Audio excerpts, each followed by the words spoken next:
O autor desse livro, chamado Eclesiastes, foi Salomão, filho de Davi, um rei de Israel. Ele foi muito próspero. Ele viveu sem enfrentar inimigos externos, porque nenhum outro reino se atrevia a enfrentá-lo.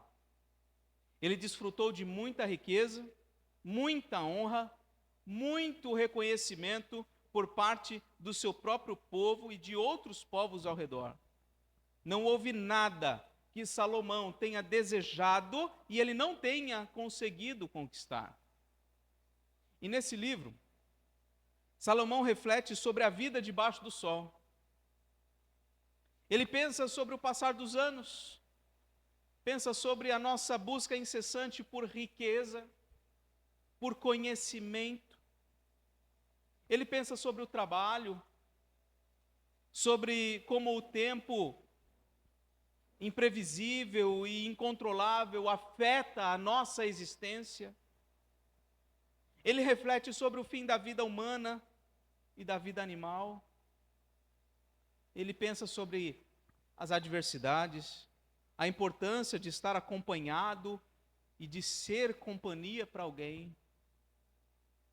Ele pensa sobre o cuidado com as palavras, com os compromissos que são assumidos e assim por diante. Ele pensa sobre várias coisas relacionadas à vida debaixo do sol.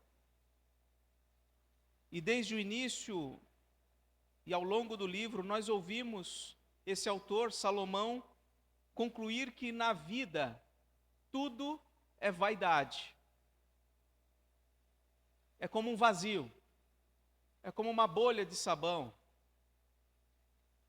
Ele conclui que viver é como correr atrás do vento. É um trabalho inútil. E partindo para o final do livro, no entanto, ele medita sobre a importância da sabedoria, a importância do temor do Senhor, como coisas realmente úteis e significativas na vida. E neste capítulo, capítulo 12, nos primeiros versículos que nós lemos, nós temos aí a reflexão de Salomão sobre a velhice. E ele diz como se preparar para ela. O verbo principal desse texto se encontra no versículo 1, que é o verbo lembrar. E aqui aparece no modo imperativo, é uma ordem, é um mandamento, é uma lição. Lembre-se. E o que devemos lembrar? Diz o texto: lembre-se do seu Criador. Quando devemos lembrar do nosso Criador? Ele diz: lembre-se do seu Criador nos dias da sua mocidade. Por que devemos lembrar do nosso Criador nos dias da nossa mocidade? Ele responde: lembre-se do seu Criador nos dias da sua mocidade, antes que venham os dias maus e cheguem os anos em que você dirá: não tenho neles prazer. Então, do verso 1 ao 7, nós temos uma reflexão muito importante e solene a ser feita, meus irmãos. A pergunta que você e eu precisamos responder é: como temos vivido a nossa vida? E como temos nos preparado para o fim dela? Essa é a pergunta que você precisa responder hoje. Como nós temos vivido a nossa vida?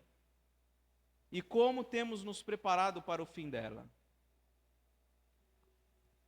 Então vamos considerar em primeiro lugar a velhice. Ele fala bastante sobre a velhice aqui. A velhice é aqui apresentada como um período de drástica queda nas capacidades humanas. Tem aqui 7 ou 8 coisas que caracterizam esse período. Deixe-me falar de cada uma delas. Primeiro, no versículo 1, esse período é caracterizado por esse fato: não há a experiência do prazer. Não há a experiência do prazer. Ele diz aí no versículo 1, em que quando chegarem os dias em que você dirá: não tenho neles prazer. Essa frase é uma afirmação que do idoso que já não é capaz de desfrutar da vida e desfrutar dos prazeres disponíveis na vida.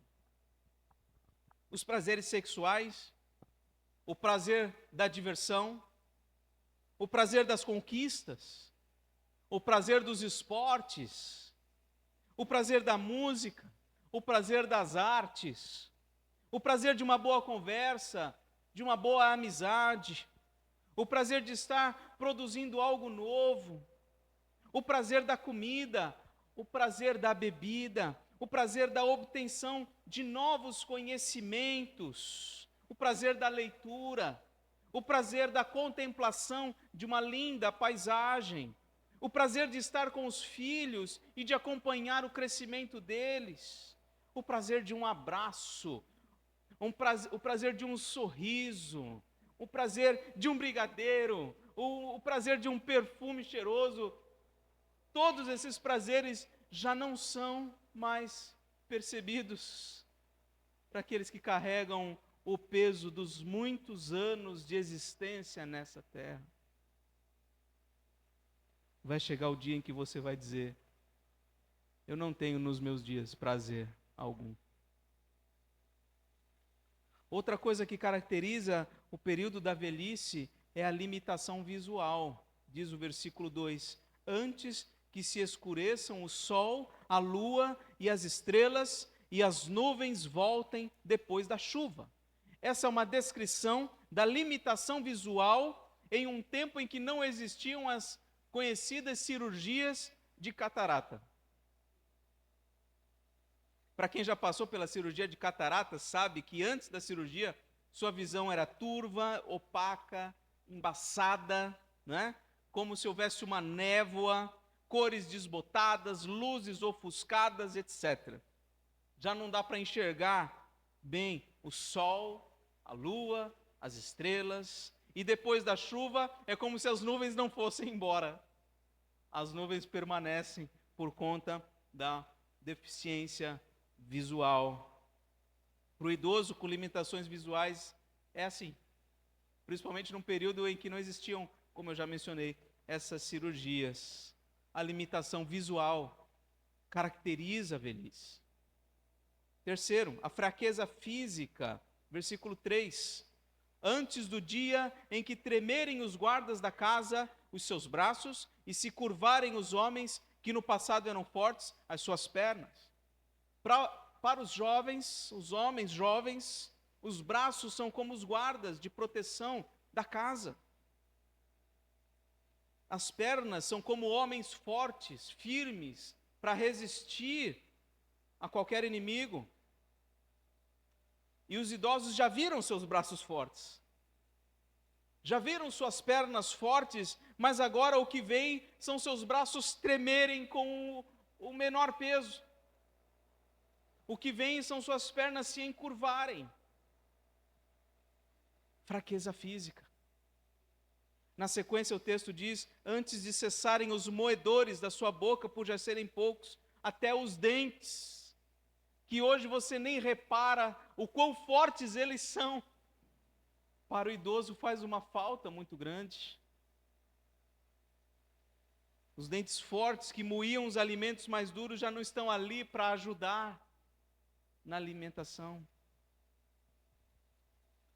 O verso 3 ainda diz: e se escurecerem os que olham pelas janelas, os seus olhos, novamente aqui uma descrição da baixa visão, característica desse período da vida. Quarta coisa, limitação auditiva. Versículo 4. Faça isso antes que as portas da rua se fechem e o ruído das pedras do moinho se torne difícil de ouvir. O fechar das portas da rua é uma forma de se isolar do barulho. É uma descrição como essa, é como se tivesse um barulho lá fora, a gente fecha a porta para diminuir o barulho, para nós nos isolarmos desse barulho. Mas os idosos, devido à dificuldade de audição, é como se eles já estivessem sempre isolados. Mesmo estando no meio de muita gente, conversando, falando, eles estão ali, mas as suas portas estão fechadas. eles não conseguem acompanhar mais. A sequência do verso 4 diz: quando você se levantar a voz das aves. É uma descrição da insônia que muitos idosos sofrem.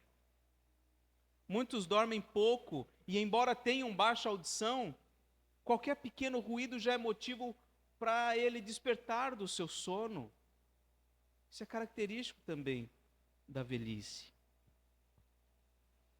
E ainda diz o verso 4: e todas as harmonias, filhas da música, começarem a desaparecer. Para alguns estudiosos desse texto, essa é uma descrição da fragilidade das cordas vocais. Se for assim, realmente eu estou já envelhecido, né? Pois os idosos têm mais dificuldade, tanto para falar como para cantar. Mas eu creio que a ênfase aqui ainda é, como no restante do versículo 4, uma referência à baixa audição, tá?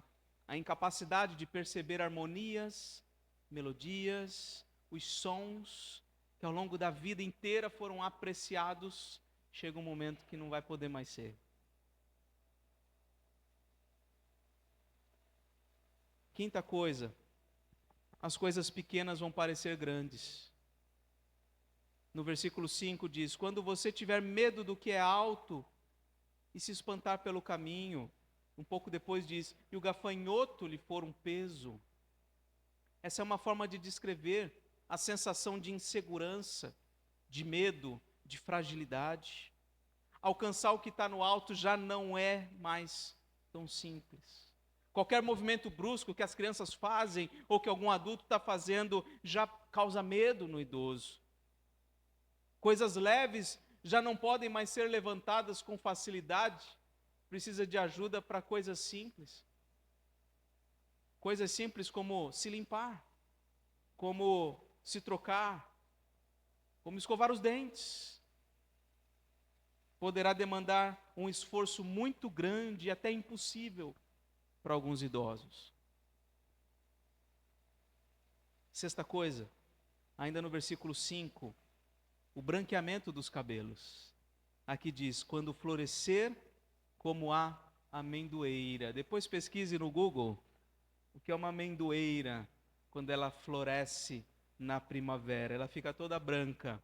Se você vê um conjunto de amendoeiras, parece os cabelos brancos dos idosos. As pessoas do nosso tempo, como já foi dito no início, tentam esconder a velhice. Muitos homens e mulheres pintam os cabelos para parecer mais jovens. E não é pecado fazer isso, pelo menos eu acho que não. Mas essa é uma realidade para a qual nós devemos nos preparar. E por que não assumir os cabelos brancos como uma forma de reconhecer essa nova fase da vida que já está em curso, que nós jamais conseguiremos evitar o que Deus impôs à nossa natureza terrena. Branqueamento dos cabelos caracteriza a velhice. 7, perda do apetite, está ainda no versículo 5. E quando você perder o apetite? Quem já precisou cuidar de idosos sabe que eles não têm vontade de comer.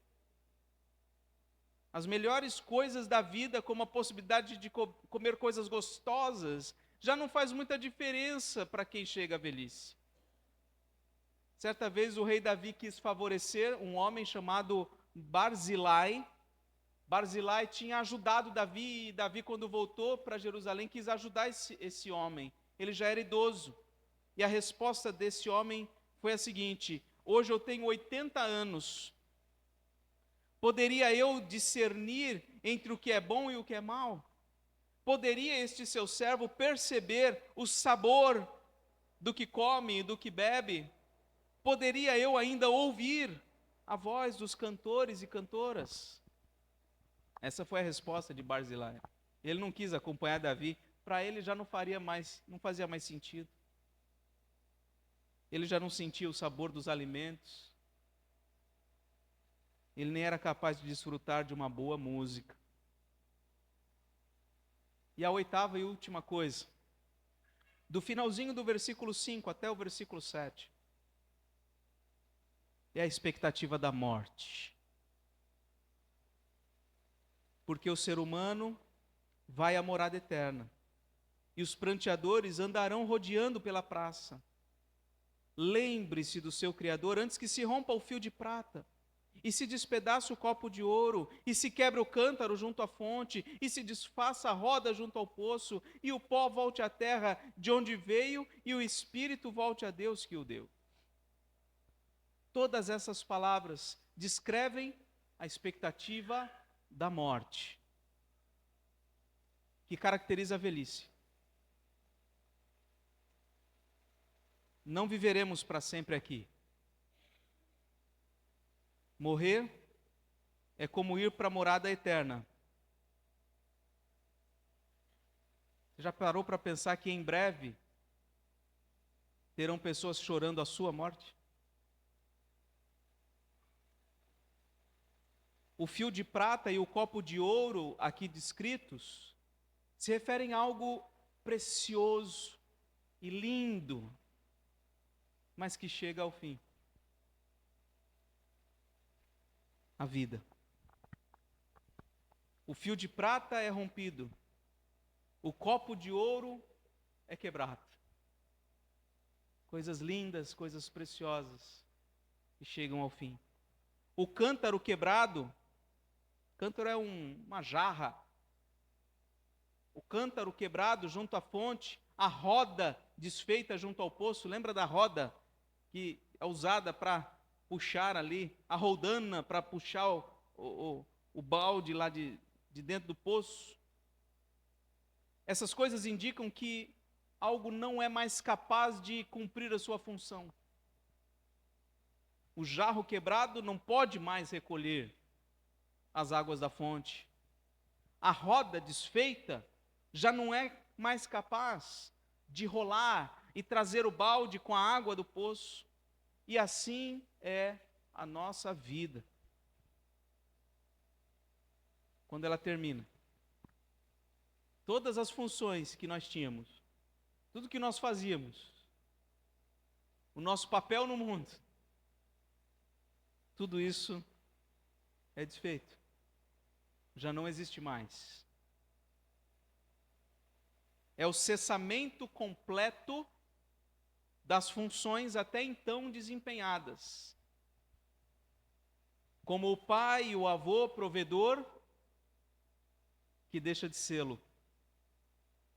Como a mãe e a avó cuidadora, que deixa de fazer isso. Como o responsável pelos negócios da família, os negócios da cidade, os negócios da igreja, que simplesmente não está mais ali. E a pergunta que você e eu precisamos responder é: como nós temos vivido a nossa vida e como nós temos nos preparado para o fim dela? Refletimos sobre a velhice. Agora vamos pensar um pouco sobre a lembrança, ou melhor, a ordem que nos é dada no versículo 1. Lembre-se do seu Criador. Depois de ponderarmos sobre a velhice, então vamos agora pensar sobre como nós devemos viver e nos preparar para ela. O autor bíblico nos diz que nós devemos nos lembrar do nosso Criador nos dias da nossa juventude, enquanto ainda não chegamos na velhice. A palavra de Deus então nos chama para termos uma vida inteira centrada em Deus, tendo Deus como a nossa mais importante prioridade.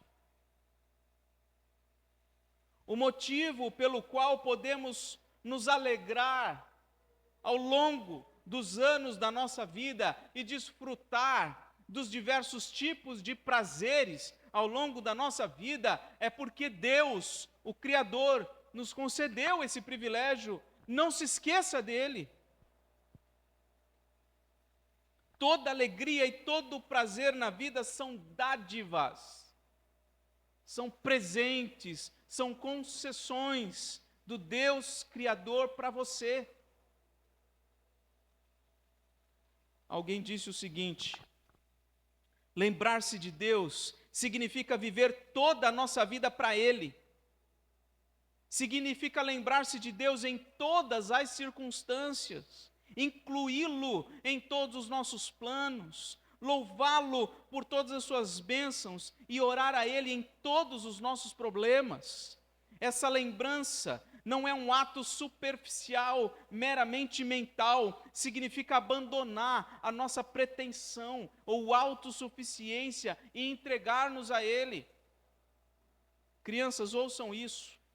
O melhor momento da vida é quando ainda somos jovens, quando ainda somos crianças e temos tempo o bastante para entregar toda uma vida de serviço a Deus.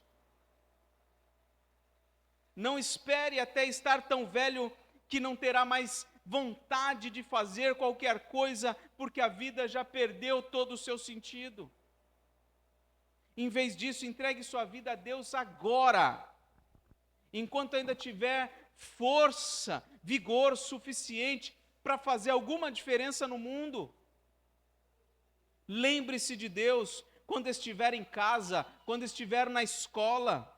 Lembre-se dele quando estiver ao ar livre, desfrutando da criação dele, ou quando estiver dentro de casa, na cozinha, no seu quarto. Lembre-se dele quando você estiver ali trabalhando, jogando, tocando algum instrumento musical. Não se esqueça de Deus, mas lembre-se dele em tudo que você fizer.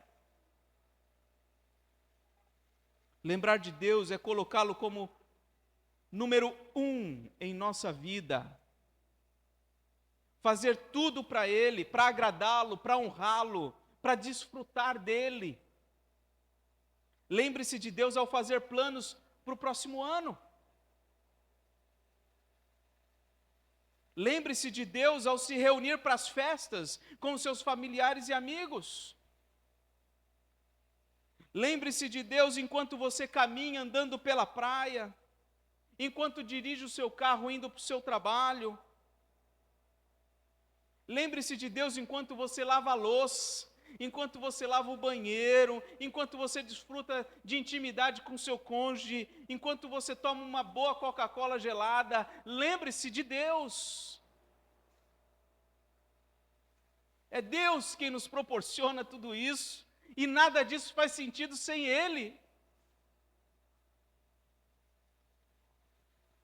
Lembre-se de Deus e de quão bom Ele é em permitir a você todos esses prazeres. Redirecione a Ele todos esses momentos, reconhecendo que dEle vem toda a boa dádiva e que para Ele são todas as coisas. E eu quero concluir aqui fazendo uma longa e proveitosa citação de um pastor estudioso da Escritura. Ele disse o seguinte: Eclesiastes é um dos meus livros favoritos. É um livro sobre um sujeito que deseja descobrir por que está vivo, por que foi criado. Ele tenta o conhecimento, ele tenta a riqueza, ele tenta a experiência, ele tenta tudo. Você corre para o fim do livro para descobrir por quê, e ele diz: lembra-te do teu Criador. De certa forma é uma decepção enorme, mas na verdade não é. Não é. Conhecer o nosso Criador antes de envelhecer e morrer é a coisa mais importante que podemos fazer. Esse chamado se dirige especialmente ao povo jovem. Lembre-se de Deus agora, jovem. Lembre-se de Deus agora, crianças. Enquanto você ainda tiver uma mente saudável, lembre-se de Deus agora, enquanto você ainda estiver definindo o curso da sua vida, tomando decisões importantes sobre o que você vai fazer com os seus dons e com tudo que Deus te deu. Lembre-se do seu Criador agora, antes de se esquecer do Deus que te fez, e antes de tomar muitas decisões ruins das quais você vai se arrepender mais tarde. Lembre-se de Deus agora, enquanto ainda tiver uma vida inteira para viver para a glória dEle. Muitos se lembram tarde demais e pouquíssimos se lembram cedo demais. No entanto, essa passagem não é só para os jovens, é também para as pessoas que estão envelhecendo. Envelhecer, encarar a morte são algumas das experiências mais difíceis da vida. A Bíblia é sincera quando fala sobre elas, mas não é amarga. Na verdade, essa passagem contém algumas das palavras mais lindas jamais pronunciadas. O Espírito Santo, nessa passagem, tratou com dignidade o envelhecimento e a morte. Isso demonstra o cuidado amoroso de Deus pelo seu povo durante toda a vida, até a idade e até o túmulo. As Escrituras dizem, Salmo 116, versículo 15, preciosa é aos olhos do Senhor a morte dos seus santos. Mas não é apenas a morte dos seus santos que é preciosa para Deus, eles são preciosos para Ele durante todo o processo de envelhecimento também. O seu Criador se lembra de você, mesmo quando você nem sempre se lembra dele. A segurança da nossa salvação não depende da nossa lembrança de Deus, mas da promessa dele de se lembrar de nós. Assim como o salmista orou, Salmo 71, versículo 17 e 18, Tu me tens ensinado, ó Deus, desde a minha mocidade, até agora eu tenho anunciado as tuas maravilhas, não me desampares, pois, ó Deus, até a minha velhice e as cãs, são os cabelos brancos. O autor segue dizendo ainda, após completar 90 anos de idade, meu avô teve dificuldades de se lembrar de qualquer coisa. Por vezes até mesmo de quem ele era. Isso foi extremamente estressante para ele, pois ele sabia que estava confuso, mas não sabia por quê. Ele disse certa vez, eu não consigo lembrar quem eu sou. E aí a minha mãe disse para ele, tudo bem, eu sei quem você é e posso cuidar de tudo que você precisa. Há uma segurança ainda maior para cada cristão na lembrança de Deus. A maravilha não é que nós nos lembremos, não é maravilha alguma nós nos lembrarmos do nosso Criador, mesmo que sejamos chamados a lembrar dele. A maravilha é que Deus se lembra de nós agora e que ele se lembrará de nós durante todos os dias da nossa vida. Jesus disse, a vontade de quem me enviou é esta, que nenhum eu perca de todos os que me deu, pelo contrário, eu o ressuscitarei no último dia. De fato, a vontade de meu Pai é que todo homem que vir o Filho e nele crer, tenha a vida eterna, e eu o ressuscitarei no último dia. Essa é a palavra de Jesus. Jesus prometeu lembrar-se de nós, desde agora até o último dos nossos dias, quando ele nos ressuscitará para a vida eterna.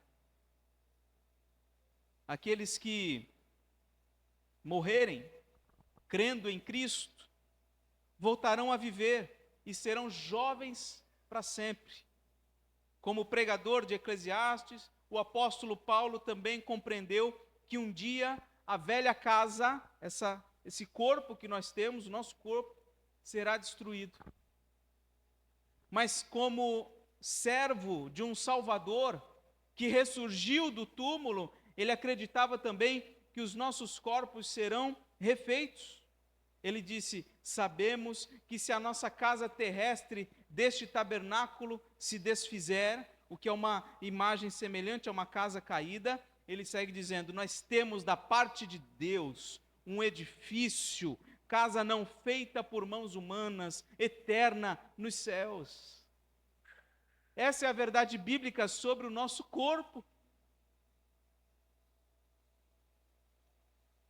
Essa nova casa é o corpo da ressurreição de todos que creem em Jesus, que creem na sua cruz, que creem no seu túmulo vazio. Talvez seja por isso, e aqui está no último parágrafo, talvez seja por isso que alguns santos velhos têm um coração tão jovem que nem parece envelhecer. Amo a promessa do Salmo 92, que compara o justo com uma palmeira que cresce na casa de Deus. O texto do Salmo 92, versículo 14, diz assim: na velhice darão ainda frutos, serão cheios de seiva e de verdor. Mesmo quando envelhecem, os justos continuam vivos pelo poder do Espírito Santo que vive neles. Por fora podem estar se corrompendo, mas por dentro, diz o texto de 2 Coríntios 4,16, por dentro se renovam de dia em dia. Eles vivem na esperança de um lar eterno, onde sabem que voltarão a ser jovens.